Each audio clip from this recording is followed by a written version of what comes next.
Right. ఈ యొక్క interview మొత్తం చూసినప్పుడు నా 2 విషయాలు అర్థమైనాయి. ఏంటంటే మీకు ఖచ్చితమైన పిలుపు ఉంది. ఆ యొక్క పిలుపుని బట్టి మీకున్న దర్శనం బట్టి అనేక మంది అంటే కొంతమందికైనా శిష్యులుగా చేసి కొన్ని సంఘాలు అప్పగించారు. అది గొప్ప విషయం. కానీ మీకంటూ ఒక ప్రత్యేకమైన దర్శనం అంటుందా? దర్శనం ఉంది ఖచ్చితంగా. కానీ ప్రజెంట్ మెయిన్ విజన్గా ఏం పెట్టుకున్నానంటే ఇప్పటికీ 475 మంది వరకు సేవకులను తయారు చేసి మరి ఆయా ప్రాంతాల్లో వాళ్ళ సేవకి వెళ్ళిపోయారు. వాళ్ళ సేవ వాళ్ళు చేసుకుంటున్నారు. సో ట్రైనింగ్ ఇచ్చి 475 మంది సేవకుల్ని ట్రైనింగ్ ఇచ్చి వాళ్ళకి BTH, CTH, MTH వరకు వాళ్ళకి తరబేతి ఇచ్చి వాళ్ళకి గ్రాడ్యుయేషన్ చేసి మరి వాళ్ళకి పంపడం జరిగింది. సో ఇందులో నా అంతటా నేను మరలా 26 సంఘాలు ఇచ్చేసిన తర్వాత నేను షాలోమ్ టెంపుల్ అనే బ్యానర్ కింద సేవ అనేది జరగాలి, దేవుడిచ్చిన విజన్ ఇది కంటిన్యూ చేయాలన్న ఉద్దేశంతో దానికి షాలోమ్ టెంపుల్ అనే బ్రాండ్ కింద ఒక 10-12 బ్రాంచ్లు ఇప్పుడు రెడీగా ఉన్నాయి. ఓకే. సో దీని తర్వాత 26 తర్వాత ఇవి మళ్ళీ అంటే అవి కాకుండా 475 మంది సంఘాలు వాళ్ళ విశ్వాసం, వాళ్ళ భక్తి, వాళ్ళ నమ్మకం, వాళ్ళ సేవ చేసుకుంటున్నారు. నేను ట్రైనింగ్ ఇచ్చి సేవకు పంపించేసాను అంతే. ఓకే. సో ఇలాగా ఇంకా నా ఉద్దేశం ఏంటంటే దేవుని వాక్యం ఒకటే చెప్తుంది, భూదిగంతముల వరకు వెళ్ళి సర్వసృష్టికి నా స్వార్థను ప్రకటించి అనేకులకు నా శిష్యులుగా చేయండి అనేది ఆయన కాన్సెప్ట్. అవును, యేసు ప్రభు కాన్సెప్ట్. అవును. సో ఇప్పుడు నేటి దినాల్లో ఏమైపోయినాయంటే నేను అన్నీ చూస్తా ఉన్నా, అన్ని సంఘాలు తిరిగిన చాలా వరకు అంటే నేను సేవ చేద్దాము వాళ్ళు ఏదో చేస్తారో తిరగలేదు కానీ కనుక్కోవడానికి what is their doctrine, what can do, what can not do, ఏం చేయాలి ఏం చేయకూడదు తెలుసుకోవడం కోసమే నా ప్రపంచం అంతా తిరిగి చాలా వరకు తిరిగిన. సో ఇవన్నీ తిరిగిన తర్వాత ఫైనల్గా నాకు అర్థమైంది ఏంటంటే దేవుని ఉద్దేశం ఏమో సేవకులు తయారు చేయమన్నాడు, నా శిష్యులుగా తయారు చేయండి. సో నేనేం చేస్తున్నానంటే 1000 మంది వచ్చినా, 1,00,000 మంది వచ్చినా, 3 లక్షలు వచ్చినా, 10 లక్షల మంది వచ్చినా నా దగ్గర విశ్వాసులుగా మాత్రమే చేసుకుంటున్నా. Just our church believers, church members అంతే. They are not a disciples of God. Okay. So దేవుని సేవకులుగా మనం ఎప్పుడు తయారు చేయాలి, మరి వాక్యం ఎప్పుడు నెరవేరుతుంది? సో ఎవరు చేస్తారా చేయరు నాకు అవసరం లేదు. సో నేను అనుకుంటున్నా నాకు ఆ విషయంలో భయం లేదు. చాలా మందిని అడిగితే వాళ్ళు ఏమన్నారంటే, కొంతమందిని అడిగి తెలుసుకున్న అనుభవం ఏంటి, ఎందుకు వీళ్ళు ఆపారు, ఎందుకు నేను చేయాలి. సో అనుకున్నప్పుడు వాళ్ళు ఒకటే అంటున్నారు, మేము వాళ్ళకి నేర్పిస్తాం, వాళ్ళకి పెద్ద చేస్తాం, వాళ్ళకి పులిపీఠం ఇస్తాం, వాళ్ళ వాక్యం చెప్పడానికి అన్ని నేర్పిస్తాం, ట్రైనింగ్ ఇస్తాం, లాస్ట్కి వాళ్ళు మాకే అగెనిస్ట్గా సంఘాలు పెడుతున్నారు. ఓకే. భయపడుతున్నారు సేవకులు భయపడి వీడు నేర్పిస్తే వీడు ఎక్కడ పెద్దోడై మళ్ళీ నాకే అప్పచుడు సంఘం పెడతాడేమో అని ఇక వారి విఘ్నతకు వదిలిపెట్టారు. అవును. సో నా ఉద్దేశం ఏంటంటే 10 మంది ఉన్నా చాలు, నాకు నమ్మి నా మాట మీద ఉన్న విశ్వాసాన్ని బట్టి, నా భక్తిని చూసి, నా సాక్ష్యం చూసి, నా ద్వారా దేవుడు నడిపిస్తున్న విధానం చూసి ఒక 10 మంది నిలబడ్డా చాలు నాకు. కానీ సేవకులను మాత్రం 1,00,000 మందిని తయారు చేయాలి. ఓకే. అది 1,00,000 మందిని తయారు చేసి దేవుని సేవ కొరకు వదిలిపెట్టాలి. ఎందుకంటే ఇప్పుడు వాళ్ళు నాకు ఎదురుగా నిలబడతారని వాళ్ళకి సేవకులుగా తయారు చేయకుండా ఆపితే, ఇప్పుడు మీరున్నారు, మీకు సేవకుడిగా చేయమని దేవుడు నాకు చెప్తే చేయకుండా మీకు ఆపడం వల్ల మీరు విశ్వాసంగా ఉంటారు నా దగ్గర, 20 సంవత్సరాలు ఉంటారు నా దగ్గర, 50 ఉంటారు, మీ వృద్ధాప్యం వరకు ఉంటారు, కానీ మీరు ఒక్కడే ఉంటారు. ఉండిపోతాను. కానీ మిమ్మల్ని వదిలిపెడితే బయట సేవ కొరకు మీ ద్వారా దేవుడు కార్యం చేస్తే కనీసం 100 మంది నన్ను వెళ్ళడా? అవును, 100 మంది విశ్వాసం మీ ద్వారా వస్తారు కదా. అవును. సో నా ఉద్దేశం అది. సో ఒక్కడు నాకు రివర్స్గా నిలబడితే ఆ రివర్స్గా ఉన్న వాళ్ళు ఎంతమంది ఉన్నారో పంపిస్తా ఆయన దగ్గరికి. అవును. పంపించి మీ ద్వారా 100 మందిని రక్షించబడినప్పుడు మీరు రక్షించబడింది లెక్క ఉంటుంది నాకు. అవును, వాస్తవం. దేవుడు అదే లెక్క చూస్తాడు. ఇప్పుడు నా దగ్గర నుంచి ఇప్పుడు నాకు 500 మంది ఉన్నారు, మీరు నాకు ఎదురుగా సంఘం పెట్టారు, నా దగ్గర నుంచి 100 మంది మీ దగ్గరికి వచ్చారు. సో అప్పుడు ఏమవుతుంది, మీ విశ్వాసాలు కాదాడు, మీ విశ్వాసాలు నా విశ్వాసాలు అవుతారు, దొంగిలించినట్టు అవుతారు అంతే. కానీ లెక్క మాత్రం నాదే కదా. అవును. సో నేనేం నమ్ముతానంటే వాళ్ళు ఎక్కడున్నా నా బిడ్డలే, ఏ చర్చికి వెళ్ళినా నా బిడ్డలే. అందుకే నేను డబ్బులు ఇచ్చి పంపిస్తాను. ఎందుకంటే మీరు వెళ్ళి చూసి రండి ఈ తండ్రి ప్రేమ, ఈ సేవకుని ప్రేమ, ఈ సేవకుని వాక్యం గద్దింపు, ఈ వాక్యంలో ఉన్నటువంటి సత్యం అక్కడ మీకు దొరికితే నేను వద్దాను. కానీ వాక్యం ఏం చెప్తుంది నీకు అర్థమైతే మళ్ళీ నువ్వు వస్తావు, నువ్వే ఇక్కడికి వస్తావు. అలా వెళ్ళిపోయిన వాళ్ళు ఉన్నారు, వచ్చి తప్పైందన్నా ఇంకెప్పుడు వెళ్ళము, ఇక్కడే చచ్చిన ఇక్కడే బతికిన ఇక్కడే, నాకు దేవుడి సంఘం ఇచ్చాడు, దేవుడిని ద్వారా నడిపిస్తున్నాడు, నడిపిస్తే చాలు నాకు అంతే అని ఇప్పుడు నిలబడ్డాడు ఉన్నారు. Okay.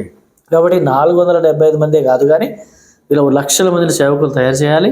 So at the same time నాకు ఆశ, నా కోరిక ఏంటంటే నా భారతదేశంలో అన్ని రాష్ట్రాల్లో, యూనియన్ టెరిటరీస్లో ఒక్కొక్క స్టేట్కి ఒక ఆర్ఫనేజ్ హోమ్ అనేది పెట్టాలనేది నాకు దర్శనమా లేక ఆశయమా? ఆశయం. ఆశయం, ఓకే. నా దర్శనం సేవకులు తయారు చేయాలి. సో నా ఆశ అంటే పరిచర్యలో ఒక భాగం అది.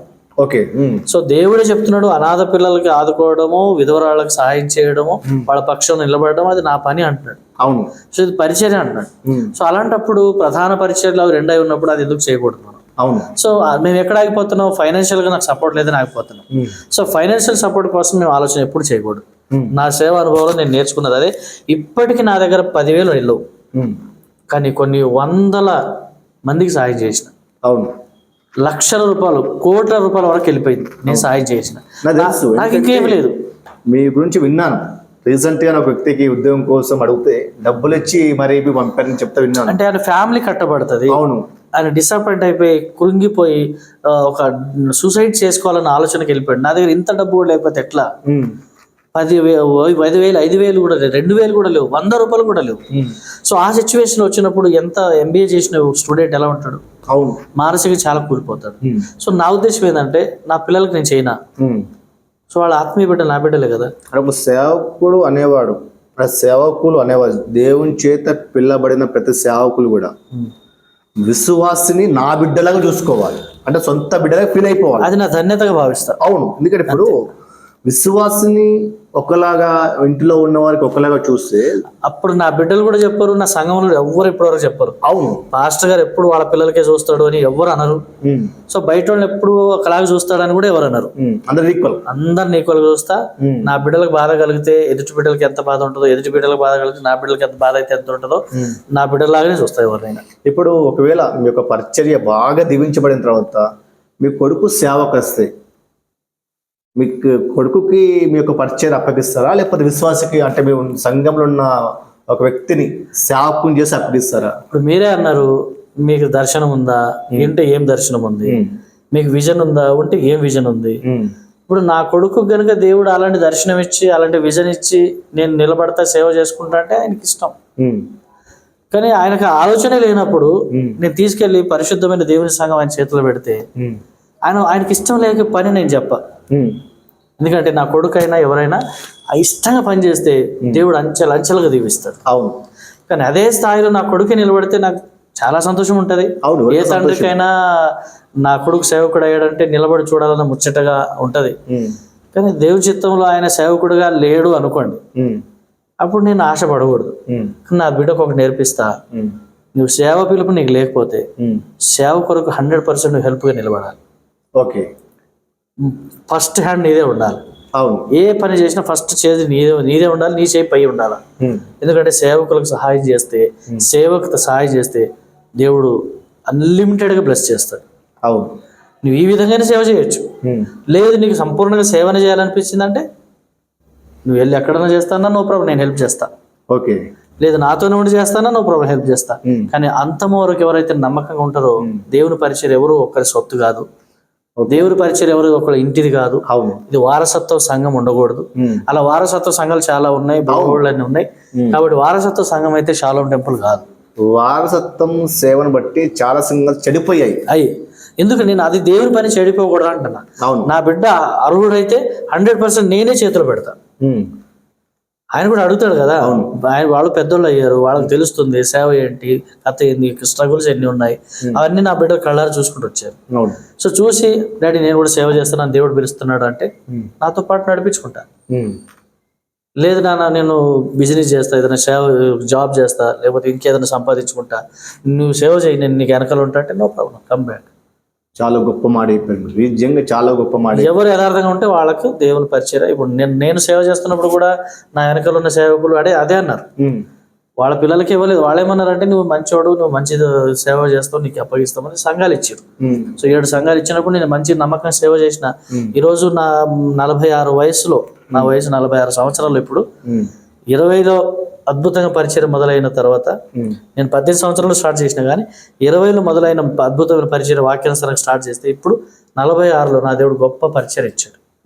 నేను అనుకున్న దానికంటే ఉన్నతమైన స్థితి ఇచ్చాడు, రెట్టింపు ఉన్నతమైనటువంటి పరిచయం దేవుడు అప్పగించాడు. ఇచ్చాడు. చాలా సంతోషం. కానీ మిమ్మల్ని చూస్తూ ఉంటే నేను చాలా నేర్చుకోవాలన్న ఆశ నాలో కలుగుతూ ఉంది. ఇంత గొప్ప సమాచారం మీరు మాకు అందించేందుకే మీ ప్రత్యేకమైన వందనాలు. సో ఇంకా మీరు గొప్ప సేవ జరిగించాలి. దేశం ఒకటే కాదు, యావత్తు ప్రపంచములో మీరు గొప్ప వాడబడాలి. వీళ్ళు దేవుడు ఎందుకంటే పౌలు ఒక తిమ్మతి రెడీ చేసినట్టుగా, ఒక తీతును సిద్ధపరిచినట్టుగా మీరు అనేకమంది సిద్ధపరిచి అనేకమంది సంఘాలు కడుతూ అనేక మందిని ఆత్మీయంగా పురుకొల్పాలని ప్రపేట మీకు ప్రత్యేకమైన ధన్యవాదాలు తెలియజేస్తా ఉన్నాను. Thank you. అయితే ఆఖరిగా ఒక మాట చెప్తున్నాను. మలక్పేటలో జరిగిన పరిచర్యలో నాకై నేను ప్రచారం చేసుకుంటే ఈరోజు అద్భుతాలు ఎన్నో జరిగినాయో ప్రచారం చేస్తే మలక్పేటలో దాదాపు ఇప్పుడు 2-3 వేల మంది సంఘం ఉండేది. అవును, అంటే వాస్తవంగా ఈ విషయం చెప్పాలంటే మీ పరిచయం గురించి నాకు పెద్ద అవగాహన లేదు, నేను చెప్పుకోలేదు ఎవరికి బయట. సో నా ఉద్దేశం ఒకటే, దేవుడు చూస్తున్నాడు కదా, ఆయన చూస్తున్నాడు. ఇప్పుడు వరకు నా దగ్గరకు వచ్చిన విశ్వాసులు ఎవరైతే ఉన్నారో జస్ట్ ఒకళ్ళ తర్వాత ఒకళ్ళు సంఘానికి కొత్తగా యాడ్ అయిన వాళ్ళు, కానీ మీటింగ్లు పెట్టి ఆడ చూసినా ఈడ చూసినా అని వాళ్ళు ఎవరు లేరు. అవును, ఎన్నో అద్భుతాలు వచ్చినాక వాళ్ళు చెప్తున్నారు, నాకు ఇక్కడ వచ్చినాక చాలా అద్భుతం జరిగింది. ఓకే, దేవుని స్తోత్రం. నేనేం చేయలేదు, ఆయన చేశాడు, ఆయనకు థ్యాంక్స్ఫుల్ గా ఉండండి అని చెప్తా ఉంటా. దేవుడు ఆ పరిచయం అలా కొనసాగిస్తున్నాడు. దేవుని చిత్తం అయితే ఆయన చిత్తం ఏమో జరిగించుకుంటూ అలా ముందుకు వెళ్ళాలి. కానీ నాకై నేను ప్రచారం చేసుకోవద్దనేది నాకు చాలా ఉంటుంది. సో అందుకే ఇంకా 500 మంది వరకే ఆగిపోయినా, ఇంకా నడుస్తుంది. ప్రార్థన చేస్తున్నా, దేవుడు ఎంతమందిని పంపించినా నాకు స్తోమతను బట్టి విశ్వాసాలు ఉండాలి. నేను కలవలేనంత స్థాయికి నేను ఉండకూడదు. నేను ప్రతి విశ్వాసిని కలవగలగాలి, ప్రతి విశ్వాసిని షేక్ హ్యాండ్ ఇవ్వాలి, ప్రతి విశ్వాసి బాధ చూడాలి, వినాలి, ప్రార్థన చేయాలి, నా ఫ్యామిలీ సభ్యుడిగా నేను చూడాలి. సో అందరిని కలవగలిగినంత విశ్వాసులు మాత్రమే నాకు కావాలి. వాళ్ళని సేవకు పంపించినాక మళ్ళీ కొత్త వాళ్ళు వస్తారు. అవును, ఇది నా టార్గెట్. ఎందుకంటే 1,00,000 మంది వచ్చారు, నన్ను కలవాలంటే అపాయింట్మెంట్ తీసుకోవాలి, నాతో భోజనం చేయాలంటే ఫీజు కట్ట, ఇవన్నీ నాకు వద్దు. నేను ఎంతమందిని అయితే కలవగలుగుతున్నా అంతమంది నాకు చాలు. ఇది నా యామినేషన్. దేవుని నేను అదే అడుగుతున్నా, ప్రార్థన చేస్తున్నా. సో అలా కాకూడదు. ఎక్కువ జనాలు వచ్చారు అనుకోండి, సేవకులను తయారు చేసి అప్పగిచ్చేస్తా, బ్రాంచెస్ తయారు చేసేస్తా. ఓకే, కానీ ఆత్మీయ తండ్రి ఒక్కడు ఉండాలి, వాళ్ళు కలుస్తూ ఉండాలి. ఆత్మీయ తండ్రి దగ్గరుండి చూసుకోవాలి. ఇది సంఘం. ఓకే, నా ఉద్దేశం అది. దేవుడు మీ ద్వారా, దైవజనుడి ద్వారా మాకు ఇచ్చినటువంటి ఒక గొప్ప ధన్యతగా భావిస్తున్నా. సో నేను ఇప్పటి వరకు నా 30 సంవత్సరాల పరిచర్యలో నా సాక్ష్యం ఎవరికి పంచుకోలేదు. నా సాక్ష్యం ఎక్కడ ఇంటర్వ్యూ కూడా ఇవ్వలేదు, నన్ను ఎవరు ఇంటర్వ్యూ తీసుకోలేదు. ఎందుకంటే నేను అట్లా బయట వెళ్ళను, బయట తిరగను కాబట్టి నన్ను ఎవరు అడగలేదు. టీవీ ఛానల్లో కూడా వాక్యం చెప్పినా కానీ నాకు ఇంటర్వ్యూ నాకంతా ఎవరు చేయలేదు. సో ఇది నా దేవుడు ఇప్పుడు అవకాశం ఇచ్చాడేమో. ఈ ఇంటర్వ్యూ ద్వారా దేవుడు ఏం కార్యం చేయబోతున్నాడో, దేవునికి మహిమకరంగా ఉంటే నేను చాలా సంతోషిస్తాను. ఇంకేం లేదు, నాకేం అవసరం లేదు. దేవుని నామం మహిమపరచబడాలి. మీ ద్వారా, ఈ ఇంటర్వ్యూ ద్వారా దేవుడు ఏం చేయాలనుకుంటున్నాడో అది చేసి ఆయన సంతోషిస్తాను. చాలా సంతోషం అండి. నడగానే మీరు ఒప్పుకున్నారు. వాస్తవంగా నేను పెద్ద సేవకులు ఒప్పుకుంటారో లేదు అనుకున్నాను, చాలా చిన్నవాడిని. బట్ చాలా దీన మనసుతో మాకు ఇంటర్వ్యూ ఒప్పుకున్నారు. అలాగే ఉండాలి. చాలా సంతోషం. నిజంగా మీరు ఒకవేళ మలైపేట, బుసరాబాగు, దిల్షుక్నగర్, ఎల్బీనగర్లో ఏ సంఘానికి వెళ్ళకుండా ఉంటే ఒక్కసారి షాలం టెంపుల్ని సంఘానికి వెళ్ళి చూడండి. అక్కడ ఒకసారి వాక్యం వినండి, విని ఆత్మీయ బలపడండి.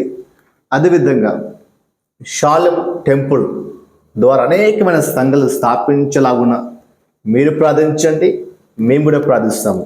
మీకు అందరికీ ప్రత్యేకమైన శుభాలు. దేవుడు దీవించడం గాక. ఆమేన్.